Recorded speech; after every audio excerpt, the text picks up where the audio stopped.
Sweet. Hey now, and how are you doing? I want to welcome you to the next episode of Peace, Love, and Bring a Bat. Man, today we're going to bring up a really funny guy, but we're also going to talk about something really serious, mental wellness, and I can't wait to talk to my friend Frank. How are you doing today, Frank? David, I'm doing well. Your audience should know that I'm not here voluntarily. It was part of a plea bargain. It was jail or spend some time with David. And I thought, well, okay, I fine. would have taken the jail. I got to tell you, man. That would only be for a short amount of time, but I still might have taken the jail. Uh, but I appreciate you coming on, and Absolutely. I really appreciate it. And one of the things, I really want to talk about is mental wellness. I have a huge passion for that. And okay, let's start off right off the bat. You're a comedian. You've worked at the highest levels. I mean, you've worked with Jay Leno and Mhm. people like that. But you talk about mental wellness. How does a comedian talk about mental wellness? I need to know. Well, I think comedian's a good choice. Uh, the world's first comedian was the court jester, and the court jester's job was to speak truth to power on behalf of the powerless with humor. I believe I speak truth to the power of mental illness on behalf of those often powerless in its grip with humor. I believe where there's humor, there's hope. Where there's laughter, there is life. Nobody really dies laughing. And depression and suicide run in my family. It's called generational depression and suicide. My grandmother died by suicide. My mother found her. My great aunt died by suicide. My mother and I found her. I was 4 years old. I screamed for days. And in 2010, after Chapter 11 bankruptcy, I learned what the barrel of my gun tasted like. Literally. Mm. Spoiler alert, did not pull the trigger. A friend of mine came up after a keynote last year, thought he'd be funny. Hey, man, how come you didn't pull the trigger? I go, hey, man, can you try to sound slightly less disappointed? Yeah. Yeah, so and I have two mental illnesses, major depressive disorder and chronic suicidal ideation. Mm. Yeah, that's I guess the first question is, how do you manage that? Because we all, I mean, statistically speaking, right, 89% of suicide, people who attempt suicide are not successful. And then we're coping with it, right? That moment after you are really giving up, surrendering to that suicide, like this is it. And then you're like, okay, I'm left behind. The 11% statistically are what we hear about often, but it's Hmm? not the 89% that let's go back to that Desmond Tutu argument. Stop wondering why people are falling in the water. Let's go make sure that they don't fall in the water anymore. Actually, it's if you're pulling dead bodies out of the river, you need to stop pulling dead bodies out of the river and go upriver and find out how the hell they're getting in there. Okay. Well, thank you for that clarification. Yes, and that fits nicely with they talk about mental wellness, mental health. There's upstream, midstream, downstream. Upstream is when you begin to spiral downward with depression. Midstream is you're beginning to think about ending your life, and downstream is, you actually take your life. Um, it's it's a difficult subject. So my humor, not jokes, but funny personal stories, helps people digest it, makes it much more palatable. I had a guy come up to me after an event I did for a big contracting company, and he said, I've got PTSD. I got it bad. I was a Navy SEAL, and four of my team have already died by suicide. And he said, normally when somebody brings up suicide at a meeting like this, I'll leave. I'll leave the room. He said, but the way you did it, with your personal stories and your funny personal stories, I was able to sit there the entire time. So quite the compliment. Yeah, no, to really, I've worked with veterans who've been diagnosed with PTSD. I'm not allowed to treat PTSD since it's a diagnosis, but if you have some traumatic things, I do help out. And when you're sitting with those people, when they had that little spark back in their life, probably similar to the conversations that you've been part of, that that's that moment where you can breathe a little bit easier, that you're making the difference in the world. Yes, I was in Cincinnati. I was speaking on site at a construction project. Mostly men, 8 out of 10 people who die by suicide in the US currently are men, roughly. And after I do the Q&A when I get done with the keynote, and before I do the Q&A, I say, look, I'm going to do a Q&A, general Q&A. However, if you have a question you want to ask or story you want to tell, and you don't want to do it in front of everybody, I'll hang out an extra 30, 45 minutes. There's always a line. Mm. Sometimes two people, sometimes 10. On this day, there's half a dozen guys, which is unusual. Men don't tend to talk about these things. Last guy in line is a black gentleman, a carpenter, mid-20s, I'm guessing. He's crying so hard he can't speak. So I waited. When he gathered himself, I said, "Hey, what's up?" He said, "I work on the fifth floor of this building. I think about jumping off every day." I said, "Why is that?" He said, "Because I've lost three people to violence in the last year, including my daughter who died in my arms." Oh God. Whoa. As I like to say, I'd like somebody to pull the pin on that emotional grenade and drop in your lap. Sure. So the HR guy who hired me wasn't far away, so I waved him over. I said, "Look, you need to go get the EAP, Employee Assistance Program binder. Turn to mental health. Find the closest mental health facility to where we're standing right now and literally take this gentleman by the hand because he's circling the drain." 2 or 3 months later, I had occasion to talk to the HR guy again, and I'm terrified to ask. Finally, I got up my nerve. I said, "Whatever happened to that nice black carpenter?" He goes, "Frank, he was evaluated, medicated. He's back on the job." Oh, Nice. Yeah. Sure. Take a deep breath. yeah. When I, in a group of speakers, like a networking group, and the question comes up, all right, what's the ROI for the group that hires you? And as we go around the room, I like to be last. More employee engagement, less turnover, so forth and so Yep. on. More productivity. They get to me and I go, people don't kill themselves? Anybody beat that? Anybody? Which leads to those other things that they're also doing, but you know, Yeah. but yeah, no, wow, yeah. I mean, that's the thing is talking about mental wellness and being able to balance that midstream, as you're saying, working on the pre-stream, and unfortunately, there's times for the after stream. But getting those midstream, getting those people to talk about it and getting comfortable, that's really powerful things. Having those 2 to 10 or more people after your talk, right? Not Hmm. everybody wants to talk about it, and they need that safe space. And you've Well, the learned, client, go ahead. and you've learned how to do that. Well, the client often tells me, I'd say 90% of the time when I get there, we just brought you in to start the conversation on suicide. Because what I discovered when I was preparing for my first TEDx talk, at the time, was one person died in the US by suicide every 11 minutes, and hardly anybody was talking about it. Unless you bring it up, and then almost everybody has a story about themselves, about a loved one. Um, yeah, it's it's the final, maybe the final conversational taboo. People just don't talk about it.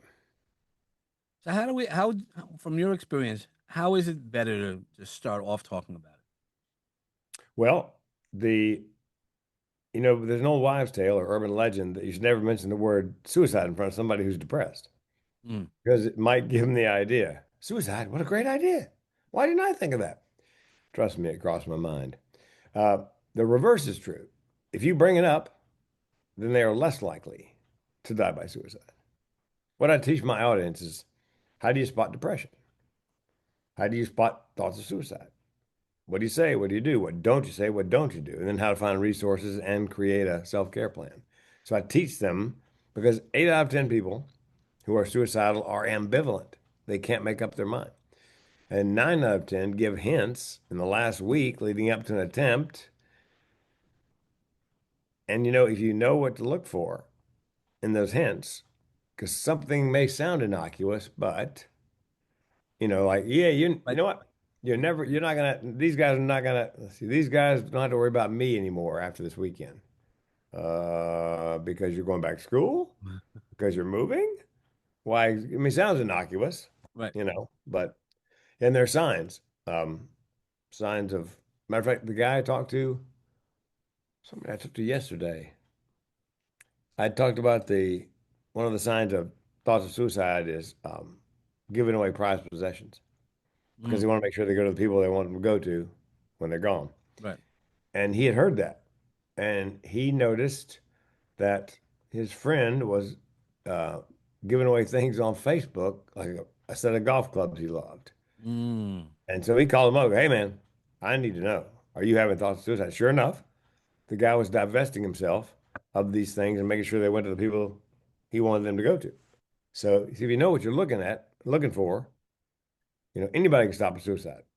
You can make a difference, you can save a life, and you can do it by doing something as simple as what you and I are doing, and that is starting that conversation if you know how, and I teach my audience how to do Oh, it. well, can you help teach my audience a little bit, or I know your talk's a lot longer than we're gonna have for Yeah, today. that's So I'm not like, well, let's kick back and let me get comfortable. But yeah. what are some of the things? Obviously, listening, active listening, when you're hearing, hey, yeah, next week, don't worry about it. I'm missing the meeting. You can take me off the calendar. Those Yeah. are things that are identifiers. But what are some of the other one or Well, two other things? uh, when I do it, I say, look, people always ask me, how do you know if somebody's depressed? And this is not an exhaustive list, just my top three or four. Right.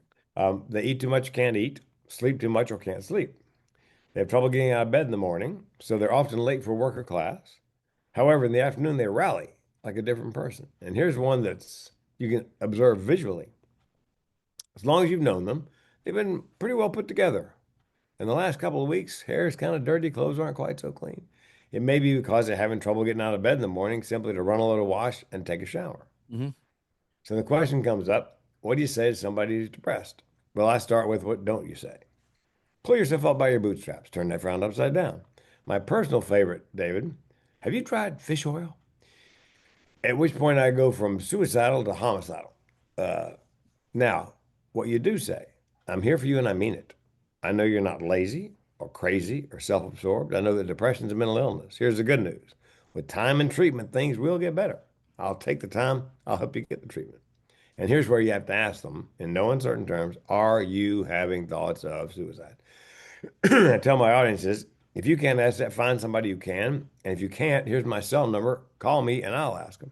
Because again, it reduces the chances they'll die by suicide. Correct.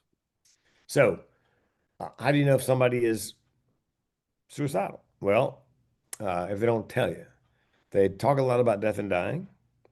Death and dying appears as a theme in their artwork or their music or their writing.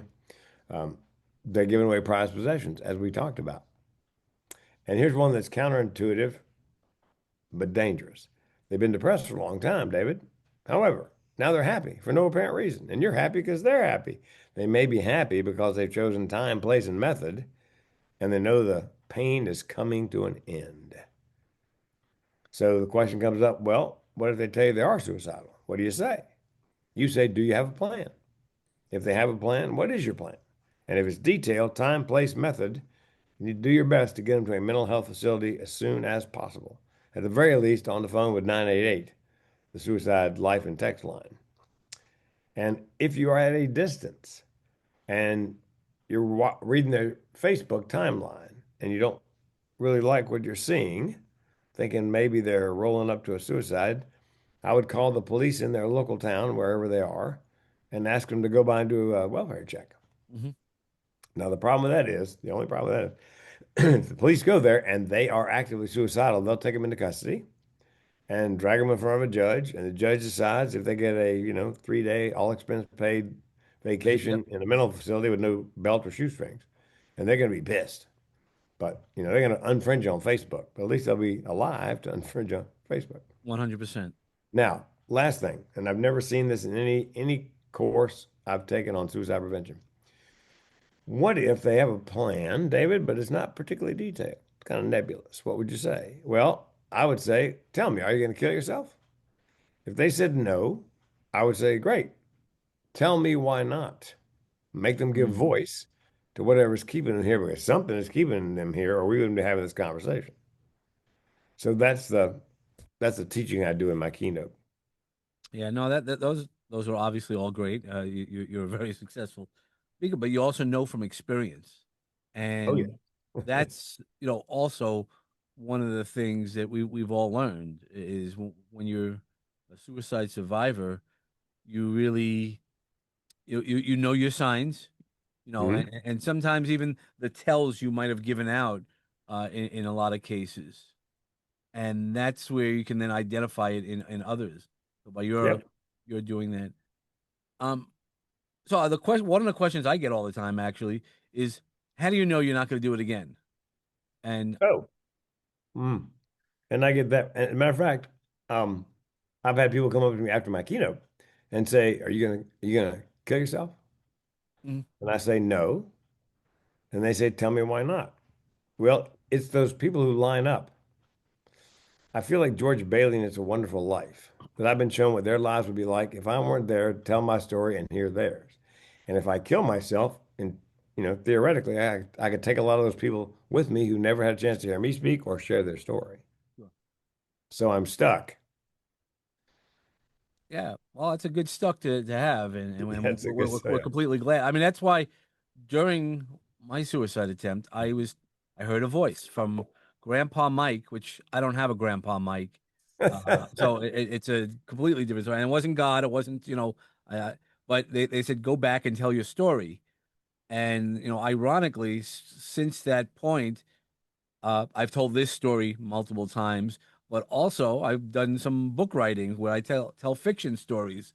Align the lines of motivation and things like that, Mhm. and empowerment.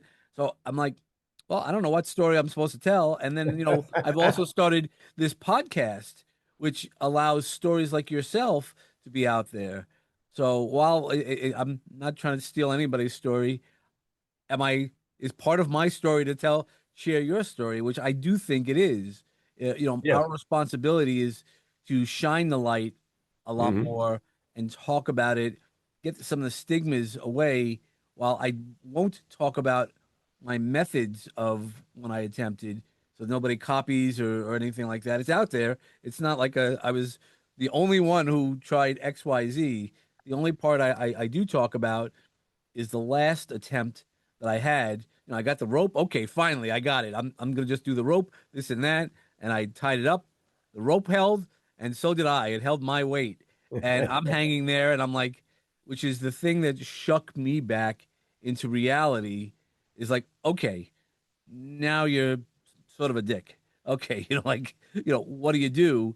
And I'm like, okay, now I have to retool everything. Huh? I know there's a lot of things I'm not good at, and suicide is one of them, luckily. Yeah. But which I'm glad. I'm glad Yeah. for, um, because of all the things similar to you. All the things I've done is not necessarily to show. It's just to say what you could do from the depth. I wasn't one of those people who, when you've heard stories about people jumping off a bridge or something like that. And Yeah. then they go, "Oh my God, I didn't want to do that." I was comfortable in my decision at that time, but I'm even more comfortable in the decision of living every day to my fullest. Not every day is full, but there's something to fill every day. Well, and as I mentioned, on average, 8 out of 10 people are ambivalent. They can't make up your mind. Apparently, you were one of the 2 out of 10 that Yeah. I'm good with it, Yep. as was I. Yeah. No, and so how do we weave? So like I aspire to weave some of my comedy, or at least make some people to chuckle. But this is a heavy topic. Hmm. And I think when we talk about, I mean, even back in the day, you talk about sex in life, right? Well, it's always easier when we make it lighter, right? When you're joking around and talking to the guys and things like that. Same thing with mental wellness. And how do we shift that tough guy conversation? Because I had a lot of times in my softball when I'm playing softball, and I had a lot of guys who were like, "Come on, Mary, come on, stop with the let's not get into fights, let's all these things." Yeah. And how do we help move that dial forward? Well, again, personal stories. I've been a comedian since the day after Christmas, full time, day after Christmas, 1985. So the comedy just occurs to me. I was doing my first TEDx talk, and the first piece of comedy I did in the TEDx talk was, I did some research on TEDx talks as I was preparing. I went to TEDx.com, whatever, to see how other people handle the topic of suicide. Figuring there'd be two, three, 4 dozen talks. There were 3 talks on suicide. I said to the audience, well, duh. If you're really good at suicide, you're probably not going to be recording a TEDx talk. And then they realized, oh my God, this is going to be different. Um, my grandmother killed herself with a gas stove. My great aunt killed herself with a refrigerator. What is it with my family and major appliances? I mean, I go past Home Depot, I tear up. So it's all very personal, Sure. stories to, the humorous, not making fun of it, certainly, nothing to joke about. But I mean, I was on a podcast the other day and we're talking about the time I put a gun in my mouth. And the woman said, "So, Frank, what went through your brain there when you had the gun in your mouth?" I said, "Well, pretty soon, a 38 caliber round." She's like, I go, "Relax. It was just too good a setup not to Right, make me note." 100%. Yeah. Yeah, I was a meeting planner called me for NAMI, National Alliance Mental Illness, great organization. It's the Oregon chapter. I was doing a keynote for. I said, "Michelle, what do you want me to cover in the keynote?" She knew I put a gun in my mouth. She goes, "I don't know, just give me some bullet points." And I let that hang in the air until she realized. I go, "Relax, Michelle. It was just too good not to point Right. out." So that's I think where the humor comes from. And it's sprinkled throughout. Sure. There's a psychological principle, apparently. If you have to tell somebody something serious, and then you give them a little comic relief, and then you tell them the next serious thing, the brain is much better prepared for the next serious thing if they've had some comic relief. Sure. Sure. And I believe part of my job as a speaker, make them laugh, make them cry, make them laugh, make them cry. People ask me, "Do you get choked up on stage?" Absolutely. I don't fake it. I don't weep. But when I tell some of those stories, I get, and the audience can tell I'm Right. choked up, yeah, which chokes them up. So, Yeah. As a speaker, and I know you're a speaker coach as well, how do you suggest most people that's one of those fears is I know when I've gotten emotional on stage, I just take that deep breath and reset myself and knowing how to do that confidence. But a lot of people, that's what sets them off in terms of speaking. yes, triggers them. The what I tell my students is, look, most of these stories, first time I told them out loud to myself, I wept. Mm. So I just kept telling to myself, walking the dogs, driving the car, over and over and over till I was just at the point where I get a little choked up. And that's where you want to be. So do it enough times to get to the point where you just get a little catch in your voice, or you have to take a deep breath, or Yep. that's I think that's the magic is because some of those things, man, I'm walking dogs. Yeah, probably not the best way to do a presentation, but No. but it's good. And but what happens when you don't know? Something because I've spoken a couple of times about a girlfriend that I had 30 years ago. When I was in my 20s, and every now and then when I talk about her, she died by uh, somebody got she was by a drunk driver. She was hit by a drunk driver. Mm. And so every time I talk about her, like now I feel fine. But there's times that I just am emotionally involved in that talk, and it Mm. just hits me unexpectedly. Yes, and I'm never sure if I'm going to get choked up. I just let it happen naturally. If it Mhm. happens, it Sure. happens. If it doesn't, I'm not going to force it. Yeah. The No. No. funny, the Yeah. funny, I'm going to force. Right. Well, hopefully you're not forcing it. It just comes natural. Yeah. Oh yeah. I think my mental illnesses are the flip side of my creativity, imagination, and comic ability. Same brain, same wiring. I can teach you to write, stand up, and perform it. I cannot teach you to what to do with the incoming information. Right. Yeah. And because I mean, I turn things around. I've been heckled, and I heckle back, and people ask me, "Man, that was great. How'd you think that up?" Honestly, I didn't think it. When you heard it, Well, I heard it. I had no right. idea that was coming. Right. It becomes a reflex because Yeah. you have that creative mind. And that's one of the things I talk about often is saying, if you're going to doubt something, doubt your doubts. And, we can all come up with a million reasons why. It used to be this TV show that I loved. I watched it when it was on Netflix. Like, what is it? 1,000 Ways to Die. And it was with Yeah. Mandy Patinkin, right? And, it was the weirdest things. Like the first person died of a asteroid. Could that have happened? Yes, right. But all of these things, and I remember one episode, like monkeys were running across the street and they knocked over the wire. The wire hit into the can. It was like a Rube, it was an exercise in what was it? It's Rube Goldberg. Yeah, Rube Goldberg. Yeah, and Um, and the person died because they were just watching it all. So when it's going to happen, it's going to happen, and just it's not going to be something like that. And the same thing with dealing with worries and the concerns. There's always a solution. It might not be the solution you want, but having the power of knowing the solution is, just that's why you need to take that breath back and figure out what your solutions are.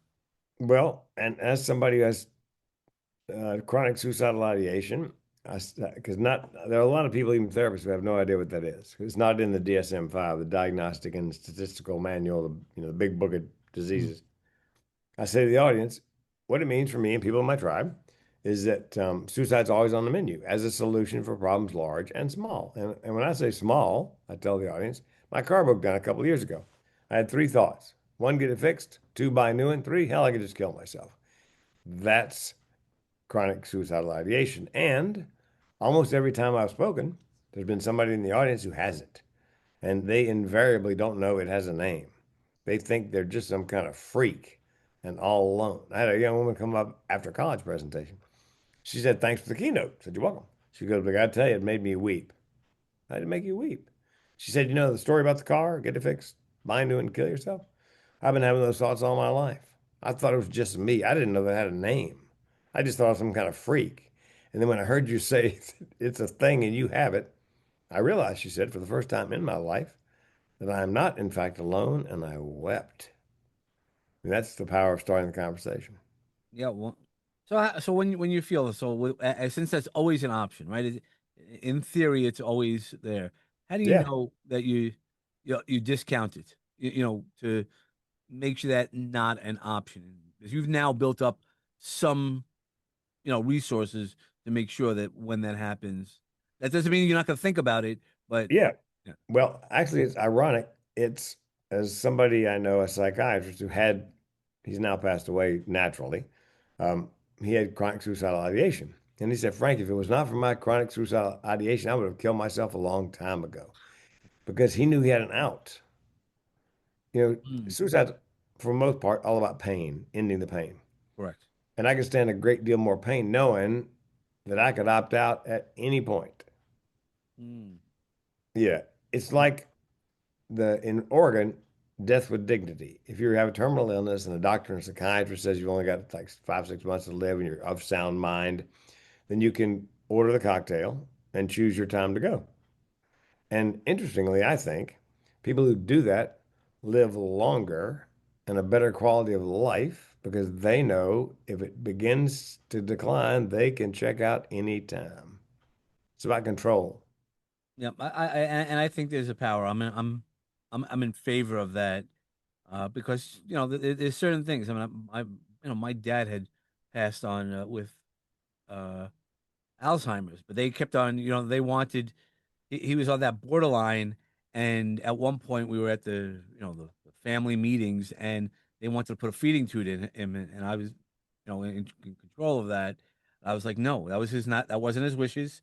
And they were like, well, we could ask him. I'm like, okay, go for it. We never ruled out to be him to be incapacitated. I was like, Dad, they'd like to put a food feeding tube, and he said it in his terms, and he goes, I'll rip it out. I go, thank you. I think there's a dignified way, and I've seen, unfortunately, a bunch of people who chosen other ways, and you know there's a dignity to it when you choose. It's we know when we want to get off our ride, Yeah. as long as it's not an escape package uh, for other challenges. Yes. And there is some argument in the mental health community about, whose life is it anyway? Hmm. And what if, you're not going to leave behind any collateral damage? I mean, you don't have any family. Right. I guess your friends, perhaps, but no family that you're abandoning.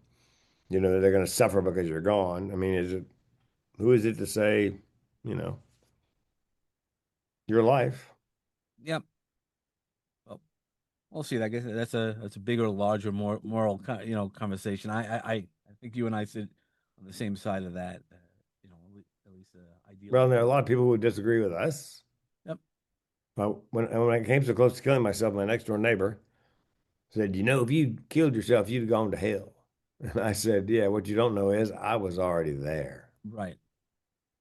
Yeah. I mean, that's really what it is. A lot of times people don't understand the amount of pain that you feel, even if it's psychological, is still Yeah. pain, right? You know, it's that can't because our body does that. That's the other one of the other things I really learned and embraced a lot more now is that somatic, pain and the pains that we have and where it is. I never realized like my neck hurts a lot of times, which it still does, right?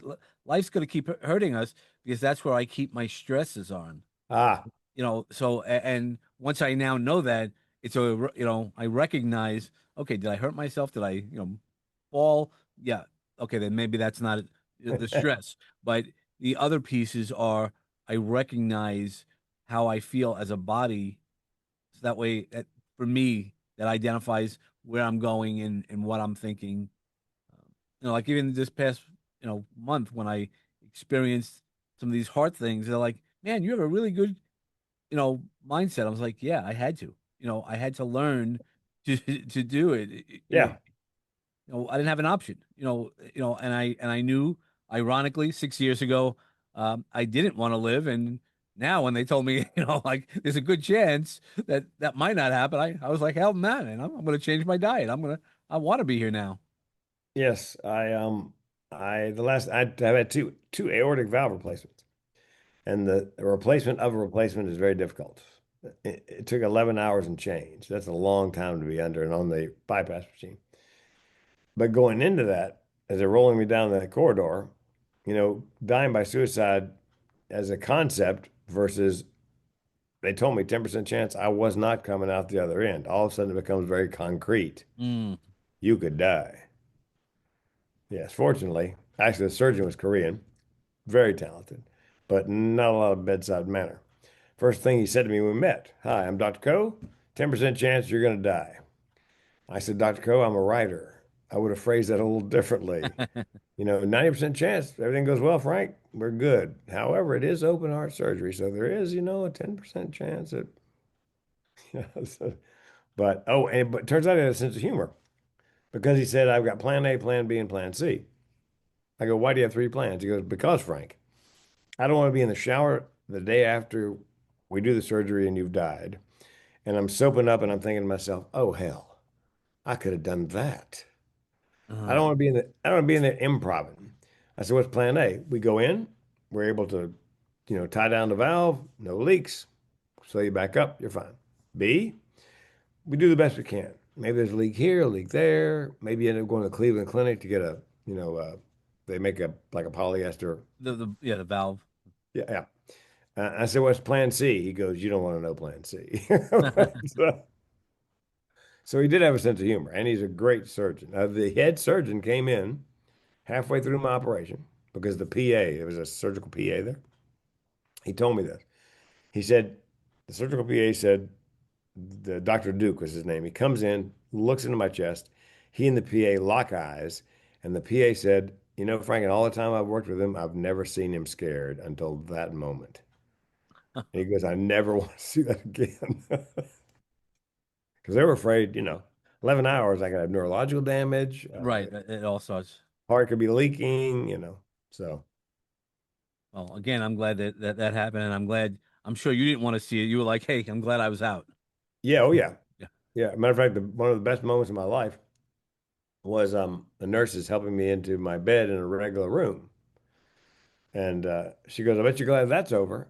And I said to her, what's over? She goes, you have a new valve. I got a new valve? Yeah, because you're with the anesthesia, you just, Yeah, you're just out, right? Yeah. yep. How does a person write good jokes, right? If you have a subject like mental wellness, which is generally a dark subject, uh, how do you write good jokes? I mean, that's personally where I'm struggling with trying to figure out how to weave it both as an advocate, but also, for some more awareness.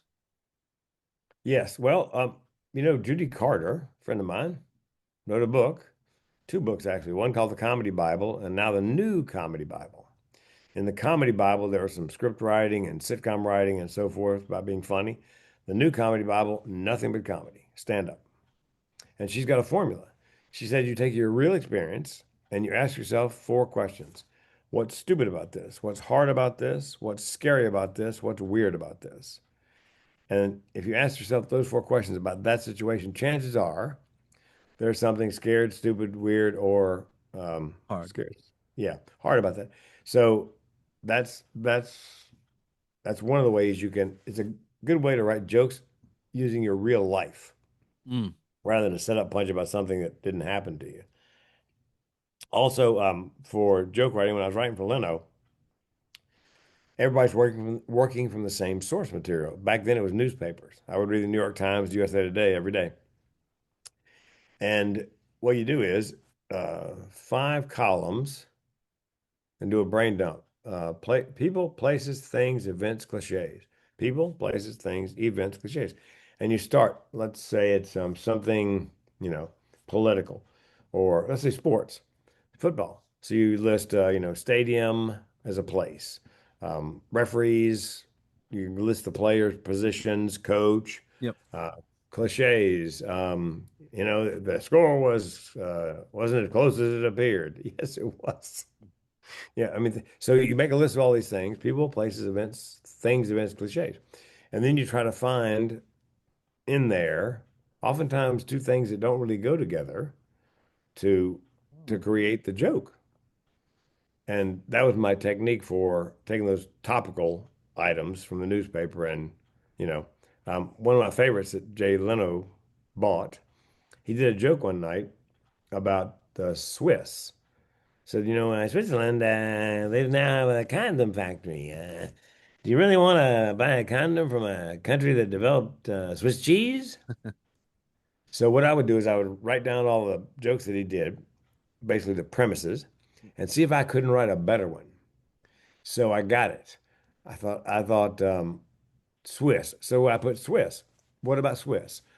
Swiss skiing, chalet, things, a knife, Swiss Army knife. And I thought that's the joke.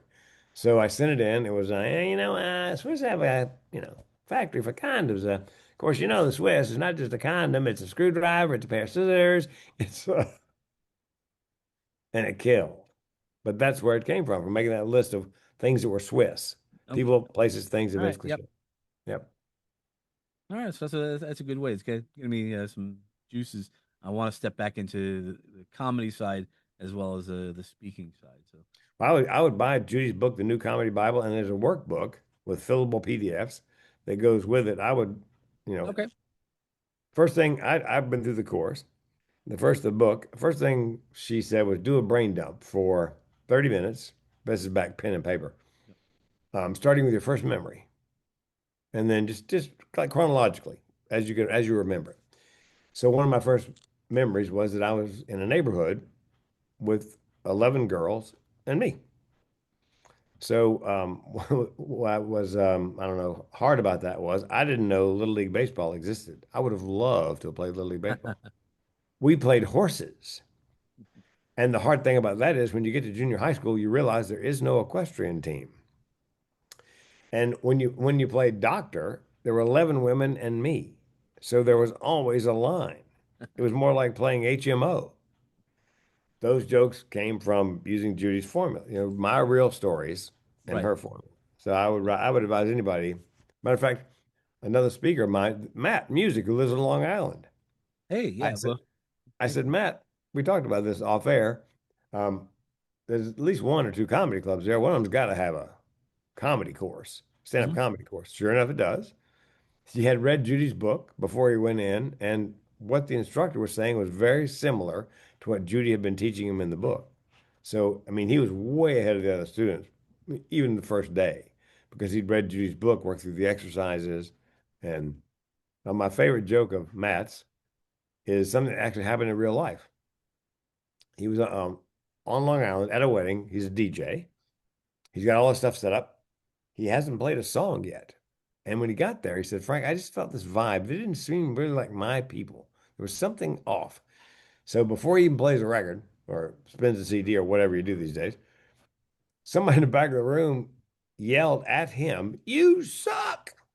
And Matt, without missing a beat, goes, "Dad?" Brilliant, brilliant ad lib.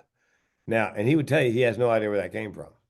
That's not uncommon. I don't know. I didn't actually think it before I said it. Now, there are moments, David, where I think before I speak, because sometimes it's, it may, I do, I, um, people have said to me, "Didn't you think about that before you said it?" And I never tell them, yes, I thought about it, I weighed the odds, and I said it in in a nanosecond. It's a judgment call. Yep. Yeah. Well, I guess that's how you train yourself. I know that there's times that I've trained myself in a bunch of different ways where you're like, I could say it, it's that, practice the pause type of thinking and learning with, the various techniques that I teach people. I'm like, look, it's always easier if you could slow down your response just that 1 second, you'll actually speed up your mind and get through some of the challenges that we face. Yes, and um, I have a bit in my act about I always hear two voices all the time. The devil on one shoulder, the angel on the other. And I believe most everybody does. For example, I'm at the airport here in Eugene. It's a small to medium-sized airport. And they the TSA was shorthanded that day because I got picked for a second, for the more thorough inspection. And it's supposed to be a man patting down a man and a woman patting down a woman, but they were shorthanded. So I'm standing there with my feet on the dance steps, arms out, and the woman, darling, steps in front of me, looks me right in the eye, and they have changed the verbiage since then. But she said, "Sir, are there any parts of your body more sensitive to touch than others?" And I heard the voices, "Say it. You're going to jail." I said, "Yes, sugar, and how much for that?" Do you know the airport has a basement fully stocked with FBI agents? Yeah. Yeah. The bad news Maybe. is I missed my flight. The good news is my prostate's fine. So, boom. But I believe, and when I do this bit, and then somebody says something, and there's an obvious dirty joke to go with it, I swear the audience can see it cross my mind because as soon as it does, you'll hear somebody in the audience go, "Say it." Yeah, and right, and that's so important also to have that rapport with the audience because where rapport is important for everything, right? Speaking as well as comedy. You hope you have Yep. you hope you have a rapport, but if not, it becomes a long night, a long 8 to well, however long the set might be. So Yeah. And I've been working cruises doing stand-up since 2009. I've done 166 cruises. And I do a lot of audience work. I come out, I'm build myself in the program for the day as comedy and conversation. mm, And I come out and I go, look, here's the deal. Uh, it's comedy and conversation. If you have a question, raise your hand. If you didn't get the joke, raise your hand. If I'm talking too fast, just scream out, "You're talking too fast." So sure enough, first night, hand goes up in the front row. You didn't get the joke? Nope. Okay, let's back up. All right, here comes the setup. You ready? I gave her the setup. I said, "You got that?" Yep. Here comes the punchline. Boom. And she roars, and the audience goes nuts. But one of the reasons I do bring the fourth wall down is I go off on tangents if I'm doing audience work. sure. Sometimes I can't find my way back. So I'll just turn to the audience and go, "Where in the hell was I?" And somebody else scream, "You're talking about the Waffle House." "Oh, yeah, the Waffle House." And people have accused me of doing that on purpose to look human. "Oh, Right. yeah, I forgot on purpose." But I like that, because there's a certain amount of laughter you get with a joke you've written and done over and over. I believe it's like in the Olympics, a degree of difficulty. If you can make them laugh off the cuff, then the laugh is bigger because they know it just happened. Although I have a lot of those audience responses in my head. You're an attorney or you're a doctor or what. I think that's what it is. It's all being prepared and to go back. Once we're prepared, we can handle a lot more jokes, comments, and life a little bit more as well. Yes. And I got fired off a number of cruise lines. I got fired from the entire Carnival fleet, actually. Not because I got drunk or got stoned or, harassed a passenger. Just wrong cruise director, wrong time. Mm. And for matter of fact, Carnival, their number one cruise director, John Heald, very popular with the passengers. The crew and the staff hated him. He lied about everything. They called him the Lion King. And he wanted to be the funniest person on the boat. And apparently I was funnier. So he told Carnival to fire me from the entire 22 ship fleet. Wow. Well, karma, you know, a month later, the first Carnival ship to go dead in the water with an engine room fire, there have been some since, um, was the Carnival Splendor. And my wife saw it on CNN. She called me. She goes, "Turn on TV. Is that the Splendor?" And I go, "Yeah." She goes, "Is John Hill still on there?" I go, "Yep." And they were 3 days off San Diego and they had no power. So no toilets, no air conditioning, no food service. And the Coast Guard's flying out porta potties and Pop Tarts. So I wrote a joke that I said, I wrote John a letter. I said, "Dear John, if you fuck me again, I'll sink it." Of course, I didn't because you put the, if you Right, put, right. You make the joke that yes, Homeland Security going to come see you. But yeah, so but after that, I decided, my wife and I talked about it. I'm not going to put any more emotional energy in trying to get booked back on the ship. I'm just going to do my show, do the best I can because I've been fired when I had good shows, bad shows. So I just and my shows got about 25% funnier. And the guy came up to me after a show one night. He said, "Frank, I got to ask you, how do you get that comfortable up there?" I said, "Do you really want to know?" He goes, "Yeah." I said, "I don't give a shit." Because I was just having a good time. I just did my thing, had a good time, didn't worry about getting booked back because who knows? It's a freaky business. Yeah, well, I think that's what it is. Is also when you get into that confidence level of I don't care. Not that you don't care about the performance, Yeah, oh yeah. but the performance. I know you really care about the performance, mhm, but there's nothing that anybody else is gonna kind of throw at you. That you're like, all right, whatever. I'll figure it out. That's you know, I'm just stepping into that part of my life where I'm like, all right, I'll just figure it out. And it's Yeah, powerful. and another cruise, I was on stage and it got done, and it was just me and another a guy in the audience comes walking down the stairs, and he said, "I got a question for you." I go, "Oh, shoot." He goes, um, "We had lunch together today." I go, "Yeah, I remember." And he goes, "My question is, how can you be the same guy at lunch that you are up there?" Mm, I said, "Well, it took me about 25 years to just be myself. It's a lot more difficult than you think just to be yourself." sure. Yeah. Yeah, yeah, we have so many pressures and things like that. So, one of the pressures that we have is we're getting closer to the end of the Oh, episode. oh. Uh, oh, go. You have something else, or No, you were just joking? yeah. So, but what I want to do is I always have people walk into the magic garden and to plant a seed, of knowledge. You've given us a lot of knowledge. We started off with a little bit of a heavy subject, Mhm. and still a little bit of a heavy subject, especially if you're not getting any laughs on your comedy. But or I guess I won't say if you're on Carnival. I've been on a Carnival and I had a good Yeah. time. I guess I had a different cruise director. But so that might grow, the seed might grow in the future. What piece of advice could you give us today? Well, whether you are a comedian, a speaker, or an entrepreneur of any stripe, my advice is to pick a lane. Be the best person in that lane. No side hustles, just be the expert or thought leader if you're a speaker. Um, comedians need a hook, and you need to be yourself. Mm, There's a show called it's about a guy in New York, comic, who goes there and he's couch surfing and he's trying to get do well in the comedy world, and he has a good set one night and he goes back to the owner of the club and he said, "I had a great set." She goes, "Yeah, I saw it, but I'd prefer you had a bad set." "What do you mean?"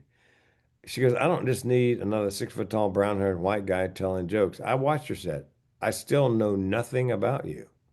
Mm, So in comedy, you need to be, you find your voice, as they used to say. You need to find your voice.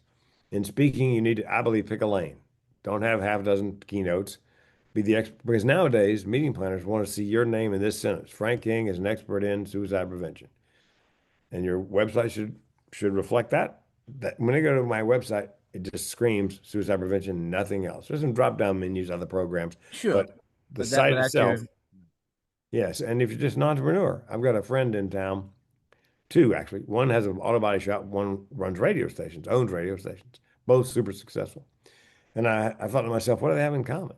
And I realized they both do one thing and they do it better than anybody else in town. Now, the second half of that is you need to know who your ideal clients are because you don't want to spray and pray in your marketing. You want to figure out who needs what you have to say, whether it's comedy or speaking or it's a product like radio station or auto body shop, and is willing to pay for it. Well, Todd, who owns the body shop, it's in uh, it's in Eugene, Springfield, and this is a very green, sustainability, environmental conscious. He decided every product in his shop, paints, lacquers, whatever, environmentally friendly, costs more, takes longer to dry, but in this area, there are but so right. many. Right. His customers, that's what they want. That's what they. Yeah, you have to give them what they want, and no, Yep. and he knew because he knew who his audience was, how to give it to them. And I said, Todd, how far out are you? He goes, I got about 6 weeks. So if I took my car in today, got the estimate, I couldn't bring it back for 6 weeks. She's got 6 weeks of cars lined up. So I believe that is, picking a lane and deciding who your ideal clients are and just focusing on them. All right. Well, thank you. That was awesome. And then how can everybody find you? Can't, I'm in a bunker. Okay. No, mental health comedian. Just type those words in there, mental health comedian, you'll find me. Okay. All right. Well, we'll make sure that everybody finds you, Frank, and thank you for your time. I really appreciate everything. My pleasure, man. Glad you're still here. Yeah, me too. I'm glad you're still here, and we'll keep this and building this going forward. And for everybody else, want to wish you peace and love in your life. Bring that as much as you can, and if you don't feel it, double the dosage. And then when you have something? I was going, well, when you get done, if you allow me, I'll close the show like a comedian. Okay, yeah, sure. And then of course, when you bring a bat, bring some awesome thoughts. And we're gonna let Frank close the show today with what he wanted to say. If you enjoyed this podcast, please rate, review, and subscribe and tell your friends. If you did not enjoy this podcast, we hope you have no friends. Thank you so much, Frank. And I hope everybody has friends, but if you don't, reach out to me. I'll be your friend.